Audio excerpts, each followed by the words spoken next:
Vanna White dishes on Wheel of Fortune's lasting success, Playboy regrets.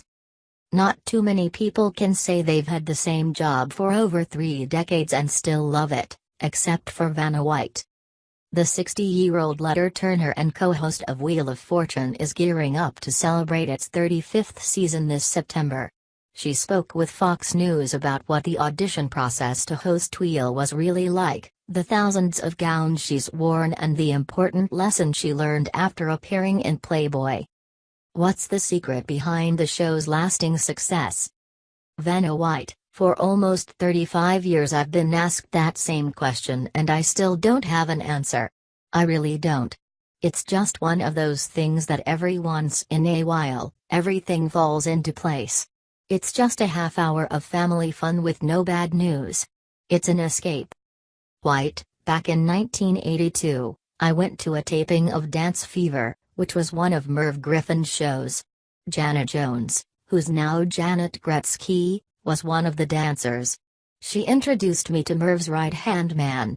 He gave me his card and said, "Call me on October 5th and if we haven't made a decision, you can come in and audition." So 10 a.m. on October 5th I called him. He tells me, "Come on in and audition." I was probably the last one that they saw.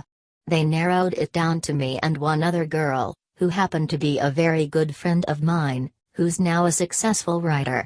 I found out I got it the day before Thanksgiving 1982 and it was one of the happiest days of my life.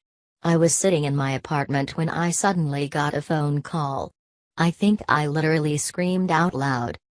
You've mentioned in past interviews you regret posing for Playboy. Do you still feel that way? White: here's the thing. When I first moved to Hollywood, I was too embarrassed to ask my dad for rent money. I was young and I wanted to do it on my own. So, I did these lingerie shots and from the moment I said I would do them, I thought, I shouldn't be doing this, but I'm not going to ask my dad for money, so I'm just going to do it. Once I got Wheel of Fortune and some fame, Hugh Hefner then bought those pictures. He's the one who put me on the cover of the magazine. I didn't do it for Playboy. I did not want them on there, but it happened. I was very thankful that I had such support behind me. I remember going on Johnny Carson and saying, "I'm so sorry, this is what happened." And this is a lesson that applies today: never do anything that you don't want to do. Listen to your instincts and follow it. I said, "I made a mistake, I'm sorry and I just hope I don't lose my job over it." Fortunately, I didn't. I could have, you know.